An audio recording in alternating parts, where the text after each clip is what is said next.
আসসালামু আলাইকুম সবাইকে। প্রত্যেক দিনের মতো ঘুম থেকে উঠে তাড়াতাড়ি নাস্তা করে নিচ্ছিলাম।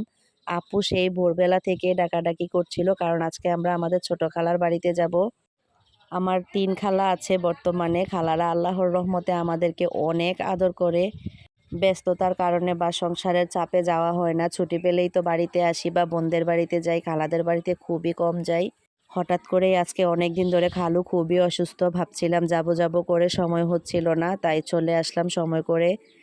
যাওয়ার পর থেকেই খালা অনেক বেশি কান্না করতেছিল কারণ আমরা অনেক বছর পর গিয়েছি, সাথে আম্মা নেই। সবকিছু মিলিয়েই খুব আবেগী একটা মুহূর্ত কেটেছিল।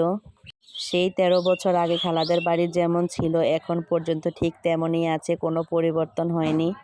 এটা হচ্ছে আমার খালাতো বোনের মেয়ে, খুবই দুষ্টু, মাশাআল্লাহ খুবই মিষ্টি।